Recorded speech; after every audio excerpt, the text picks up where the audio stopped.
Man, The Mandalorian Season 2's finale, an actual masterpiece. Din Djarin, the stoic Mandalorian, fulfilling his promise by handing over his foundling, his son, Grogu, to the legendary Grand Master Luke Skywalker. The clan of two was seemingly shattered. Look, I'm not afraid to say it. I got tears in my eyes. I watched this last episode from my office at work in the morning. I went in early before my shift, and I sat there at my computer, and I watched this episode, and I had a tear roll down my cheek. I know that is the fault of The Last Jedi that did that to me, because I felt like I had lost my childhood hero through that movie, and then it's like The Mandalorian brought him back to me, and I experienced that emotion as a lot of you did. So we were set up with this Season 2 finale for an incredible Season 3.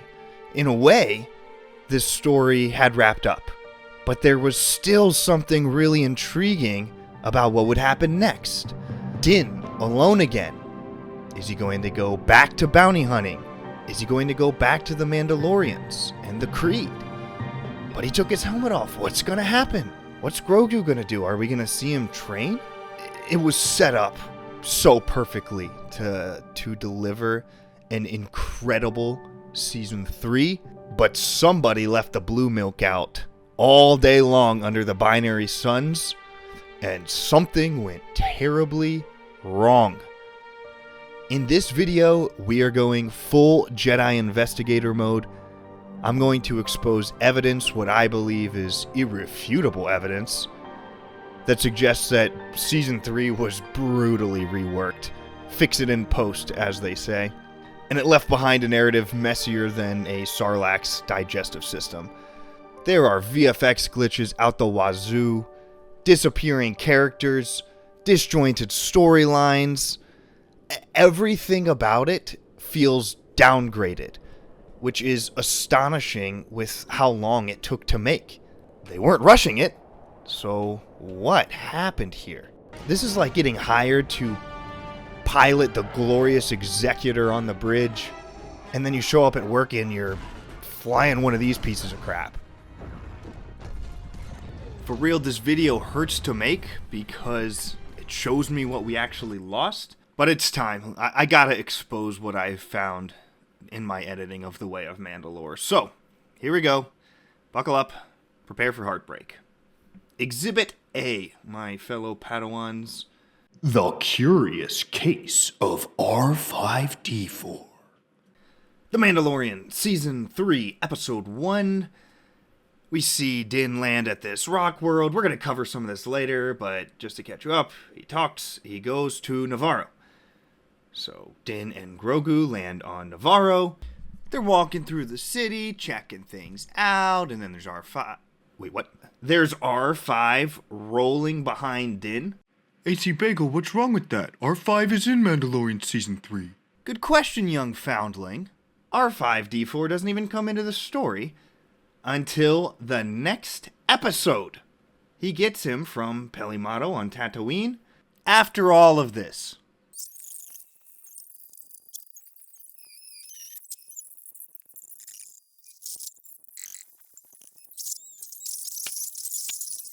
and look at R5's textures.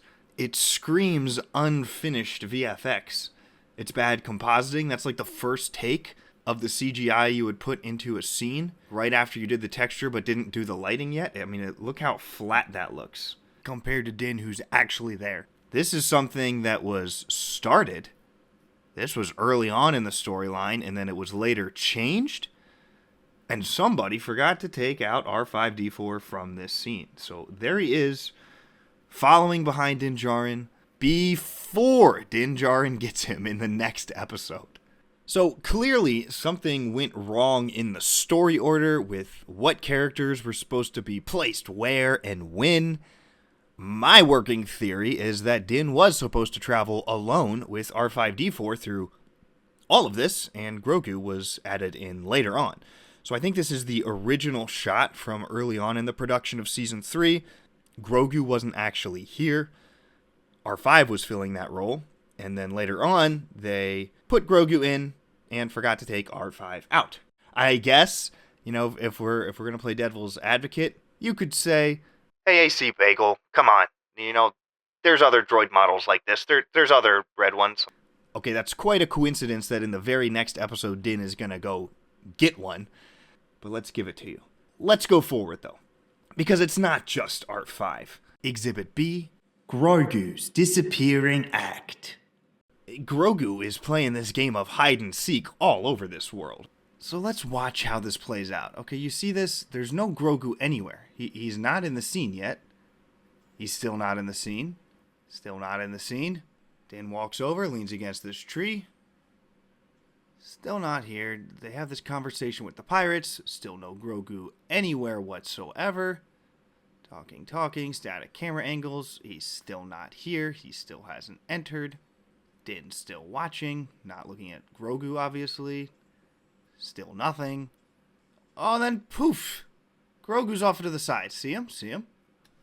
Now remember his placement. He is to Grief's right. He's floating there, next to his right arm. Din's watching, so he's to Din's left, because that's in between the two of them. I want to cut around a bit, but there's Grogu with a close-up. He's still there. Another close-up shot of Grogu, easy to put in post. Then look at this nonsense. He turns and he walks away. Grogu should be right in between them. Well, where'd he go?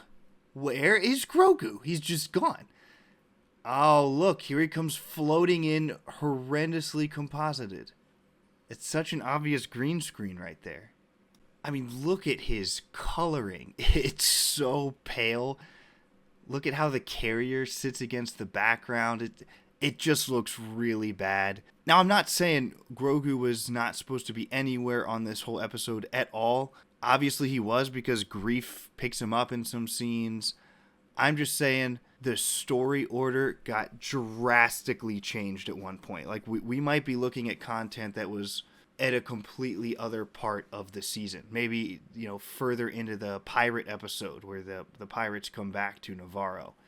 Maybe that's where this was supposed to happen too. I don't know. All I can tell you is Grogu appears and disappears all over this world throughout this whole episode. And how is nobody talking about this scene? Din and Grogu roll up on Bo-Katan, and she acts like this is completely normal. Like, she's not even shocked whatsoever to see that Grogu is with Din. The last time she saw him, Din was giving away Grogu to Luke Skywalker. She has this whole conversation with Din and doesn't acknowledge Grogu for one single word. Doesn't say anything to Din about it, doesn't talk to Din, doesn't show any surprise, no reaction, nothing.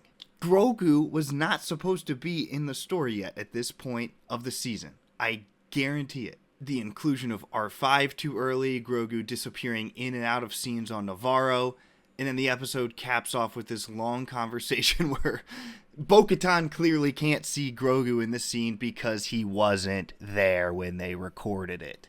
Let me just give you one more example. Here you can clearly see Grogu over Din's right shoulder as he picks up the mask inside the Mines of Mandalore. He's looking at it. Grogu should still be right there next to his right shoulder. And then poof. There's no Grogu. He's not in the scene whatsoever anymore. He's just gone. Like, he should get swallowed up right with Din. But, okay, say he, zoomed, he hyperspeed zoomed away to the other side of the room.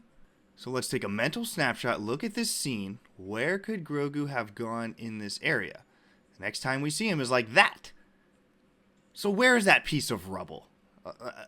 It's not on set, again, because I really don't think this was supposed to be the case with Grogu right there. Like he's a foot away from Din's shoulder, and then he suddenly teleports across the room and is hiding behind a piece of rubble that's not on set. And I went meticulously through every single frame trying to find that piece of rubble, and it's not there. This is something they built later on and filmed later on and shoved all of this sequence of events with Grogu in this part of the mines. They added all of that in post-production. Now, I really hate to do this to you and make you remember this, but here's the Plazir 15 episode. Grogu is right by Lizzo's right foot, very clearly there. And then when it cuts to a wide shot and they're walking away, he's gone. Grogu's just gone. It's like, okay, one or two instances maybe you can chalk up to like a bug, but you can't just keep losing the main character of your show out of scenes over and over and over. It's just unbelievable how nobody on set noticed this. And here's just one more. This is where Din's flying. So he's got no bubble in his ship. Then very next scene, he's got the bubble again. Once he gets to the rock world, Grogu's on Bo-Katan's ship, so he doesn't need to have the bubble up. And then he lands and the bubble's just gone again. So, again, it's not huge evidence of anything. It just, all of this added up. Grogu disappearing, the inconsistencies of the bubble on Din's ship. I haven't even included every single instance I've found in this one video, but all of them added up are just indisputable proof that the story order got completely rearranged. So let's focus on that now, because it's not only the visuals that are extremely messed up. I want you to take a step back and look at the overall plot structure of what we got on Disney Plus and consider if this series of events makes any sense to you whatsoever. So after completing this 2-season-long mission, Din gives Grogu to Luke, to the Jedi. He fulfills his duty. Din then goes back to bounty hunting in the Book of Boba Fett, and there's an undetermined amount of time that occurred here. It's just beyond confusing the way Disney has it mapped out in their canon timeline. They say all of the Mandalorian season 1 and 2 and the Book of Boba Fett and 3 and Ahsoka all happened in the same year. Not even one full year completed for all of those events. Anyhow, so Din is just bounty hunting for, I guess, a couple weeks. Like when you try to say all of those events happened in under a year. So he's maybe a month. He's back to bounty hunting and he looks quite depressed, but he tracks down his clan. It's quickly discovered that he violated the creed in the way and Din gets cast out of his covert as an apostate. He is told that his only path to redemption is to bathe in the waters of the mines of Mandalore. Now, this is actually a great setup. This is perfect for a new and compelling story post-season 2. Timeline errors aside, this plot structure is great. This should have been episode 1 of season 3. So after this, Din sulks off to Tatooine to get a new ship now, supposedly with the intent to go to Mandalore in it. Now, I think this makes sense. If he's going to go on this new journey to redeem himself, he needs a way to fly, unencumbered, get off this public transport. He needs a ship. This is a good and logical plot point. So after getting this new ship, he's about to leave and learns that Boba Fett needs help. Din says, yeah, I'll help you out. But first I need to see a friend right now. And Din just has to go see Grogu immediately. I mean, surely, couldn't this have waited? Like, why do you have to go there right this second? This is where the Disney forced reunion stuff starts to interfere with the plot structure and segment orders, and I start to see evidence of these massive plot changes. Like, with no actual urgency for Din to visit Grogu right now, it's weird that Din just tells Boba to wait until he gets back, and then he rushes across the entire galaxy, Tatooine to Ossus, to go check on Grogu. That travel, even with the inconsistency of Star Wars hyperspace speeds, this is at least a week's journey. There's no way you can say a trip there and back is under a week. And I'm being super generous saying, this N1 is freaking cruising. They say all of these squares equal 8 to 16 hours of hyperspace travel for the average fighter. Okay, look at how far he goes. So what, he just tells Boba, Give me a week or two, I'll be back. Hopefully you don't get run over by the Pikes. But, that makes no sense with how it was presented, that the Pikes are, like, quickly overtaking Boba's territory and the bombing. Like, this is not possible. If the Din and Grogu reunion wasn't forced to be included in the Book of Boba Fett for this final battle, there's just no reason at all that this visit to Grogu shouldn't have just happened after the Tatooine battle. It just doesn't make sense for Din to need to rush across the entire galaxy immediately. Now, I am going to be doing a galactic travel analysis here, and I am using Disney's own brand new galaxy map in this new book. So it's got all of our planets plotted out here, and I am going to be showing you how insane the teleportation is occurring in Season 3. So this right here is the Glavis system. You see it up there in the deep core? The Ring World. That's what they've titled it, Glavis. So he goes from the Ring World in Glavis all the way to Tatooine. Then, as we know, he goes from Tatooine all the way up to Ossus, where Luke is training Grogu. And the other thing about Din's galactic travel before this final battle is he's on the planet for like a couple hours at most, but we see all of Grogu's Jedi training take place in this 20 minutes. It's just very confusing how much time passes in any of these events. How long was Grogu with Luke? Some of the lessons seem like really basic day one stuff. What does he do all of this training, all of these scenes while Din is flying there from Tatooine? I can't get a grasp on any of the chronology here. Frankly, it's all nonsensical. It's impossible. Anyways, Din goes straight back to Tatooine to help Boba instead of going to Mandalore, and aside from this zooming back and forth the entire galaxy for no presented reason and time grinding to a halt, this decision from Din is fine. It's in character. I like it. He already promised Boba he would help. He knows he owes Boba. And Din's just a man of his word. It makes sense for Din to help Boba in this moment. He doesn't really have a purpose anymore. There's no reason he would say no. So Din fights on Tatooine to stay true to his oath. But whoa! Oh, Grogu appears and they reunite. And after this whole battle, they jump off into hyperspace together. And we're left with really no clues as to where they go or what they intend to do next. It's just really unfortunate that we got this whole solo Din on the apostate's repentance trail set up, but then out of nowhere, Grogu returns and makes all of that seem unnecessary.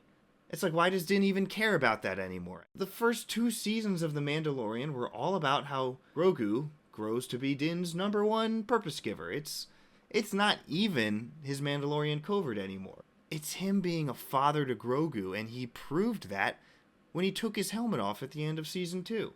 He chose Grogu over his oath, over his own identity. He has a new identity as a father. And to me, there's nothing worse than when characters backtrack their arc, where they revert all the way back to prior motivations. At this point, at the end of the Book of Boba Fett, does Din not even care about being an apostate anymore? I guess earlier he was saying he was going to go to Mandalore, but now he has Grogu, so who cares, right? They're just going to go off together. Din can keep his helmet off. He can just stay with Grogu now like he wanted at the end of Season 2. Grogu chose him. Grogu doesn't want to train anymore. Where are they going to go now? What do they want to do together? This almost seems like an ending, like we just watched an epilogue after Season 2, but the chronology still makes no sense at all. Now, in between seasons, Din's motivations and emotions are completely unknown. And this introduction in Season 3 is absolute trash.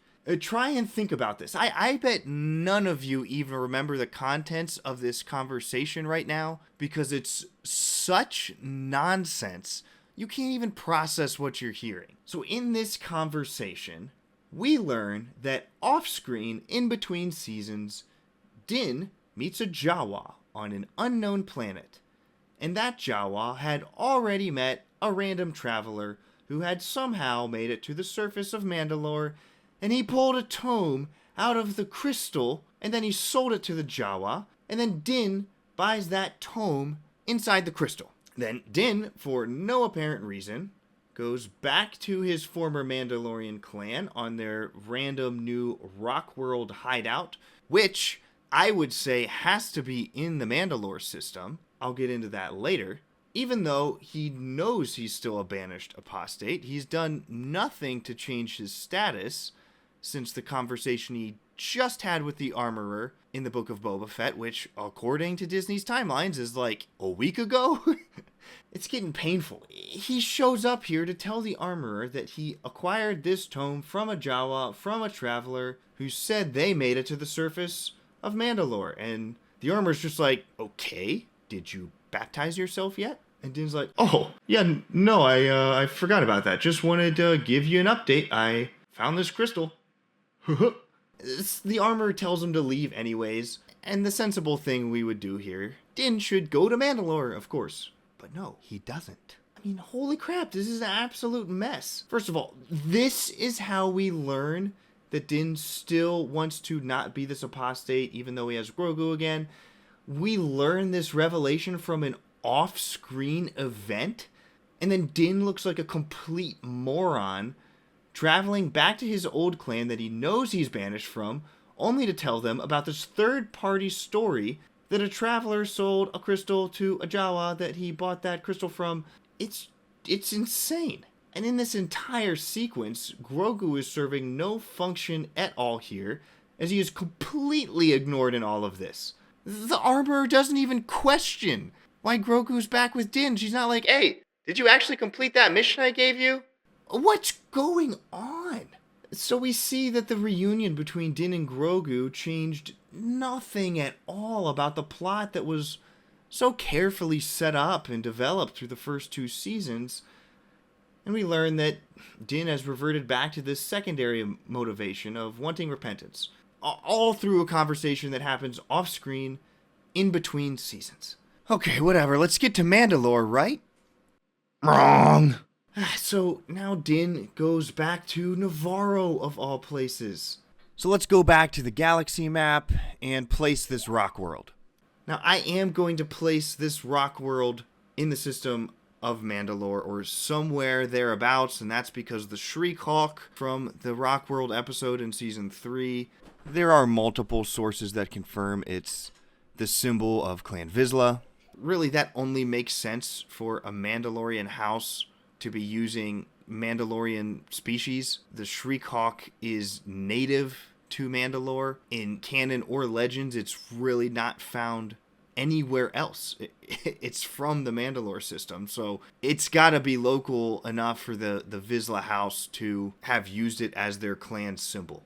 Since this isn't definitive, I guess this rock world could technically be anywhere in the galaxy. I would assume it's somewhere in the Outer Rim, as it seems very remote. I'm gonna go with my working it's in the Mandalore system theory. I think it's just very plausible that it's on a moon in this system. But honestly, you can place this anywhere in the outskirts of the Mid-Rim or the Outer Rim and whatever.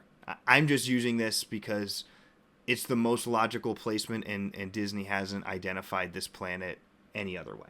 So Din travels back to Navaro because he needs IG-11 to go to Mandalore. No other droid will do. This is the only droid he trusts to search the mines with him and to get this atmospheric scan of Mandalore to prove it's not cursed or poisoned. Which, side rant, you're telling me since the time of Rebels or the Night of 1,000 Tears, no one visited Mandalore? Just to find out. No Mandalorian in the galaxy wanted to say, I wonder if it is poisoned. Clearly, as we just learned in this previous conversation, a random traveler made it to the surface and was searching around enough to find this tome. Obviously, this guy was able to survive, so what's the deal with this whole you can't go to Mandalore or you die stuff? Anyways, I'm sure some of you smartasses are going to point out, Hey, why did your arrow point to nothing previously? well, that's because in the Disney map, the resolution is absolute crap on the Kindle version that I own, you can barely read anything on it. So here's the zoomed in version. Look, Navaro is in between Terminus and Mustafar. All right, are you happy now? Anyways, thankfully IG-11 is mostly intact except for the one crucial part that would restore his memory, and since no one on this planet or possibly anywhere in the galaxy has this part, Din leaves empty-handed from this extremely pointless and cross-galaxy expedition to Navaro. He just tells Grief, yeah, I'll come back with that part. And the fact that IG-11 even has any parts usable aside after his explosion in Season 1, this is just an extremely distracting wrench in the plot structure. That's not even considering the whole pirate arc that also gets set up while he's here. It's just nonsense. And combined with the R5 appearance and the Grogu appearing and disappearing, none of this Navaro storyline makes sense for its placement right now. Okay, so Din is apparently now on a mission to search for this part to fix IG-11 before he can go to Mandalore. So, where should he go to find this part? Maybe he'll go to, like, some scrapyard world like Raxus Prime. Wait. Why is he suddenly in the Mandalore system? He's landing on Kalevala, the planet from the Clone Wars that's in the Mandalore system? Right next to Mandalore? Oh, okay. This is where Bo-Katan is? Wait, why does Din think Bo-Katan has an IG-11 part or knows where one is? Din lands, but then he just tells her, I'm here to join you. What of your plans to retake Mandalore? Okay, that's completely new. There's been nothing said about this. Din wants to baptize, yeah, but to reclaim Mandalore? I already talked about the insanity of Bo-Katan not mentioning Grogu here, but what is this conversation? Bo says no one will follow her without the Darksaber. Din just says he's gonna go to Mandalore anyways and explore, and this whole conversation lasts 2 minutes. Din flies across the entire galaxy from Navaro to Mandalore for an under 2-minute conversation. Like, what the heck is going on? I thought he needed this droid part. Why did he just randomly go to Bo-Katan on Kalevala? Then Din just leaves without ever mentioning the droid part, doesn't mention Grogu, mentions nothing. Okay, I guess now we're just going to go to Mandalore without IG-11? I'm so lost in this disjointed order of events. I guess Din is just suddenly okay with going to the mines alone without IG-11 because he's already in the Mandalore system, and, he's just a few minutes sublight flight away from the planet Mandalore, so... Well, that's weird. A random scene of Peli on Tatooine? Maybe this is setting up Boba Fett to return and join Din on Mandalore. Okay, that's kind of hype. That's cool for them to... What? How? Why is the N1 instantly landing on Tatooine? Across the galaxy again? Din gets out and he tells Peli he needs the IG-11 part. No. What? What is going on? Why did he go all the way to the Mandalore system to talk to Bo before getting the droid part, if that's still what he wanted? Why did he go all the way to Mandalore before Tatooine? Look how much closer Tatooine is to Navaro than Mandalore. Why? Now he has to go all the way back to the system he just came from. But wait, Peli doesn't have the IG part. Jawas don't have the part, so she tells him, yeah, just take R5, and Din says, okay, fine. Then he flies all the way back to Mandalore, where he just came from, to now go to the mines with R5 instead of IG, and this is where I just give up on trying to understand what is happening. This order of events is so beyond normal understanding or any form of logical sequencing, galaxy map exploration aside, because obviously the producers of this show have no idea where these planets are placed or how long it takes to get in between them.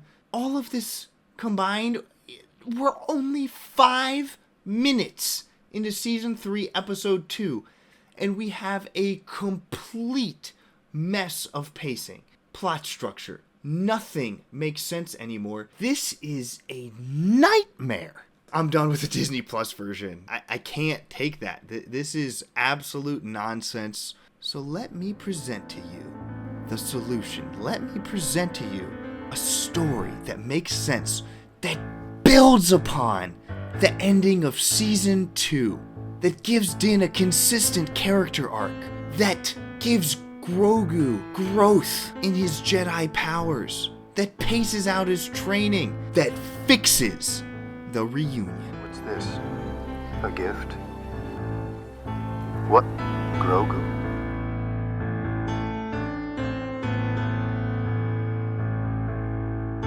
Let's go home, buddy. Mandalore calls.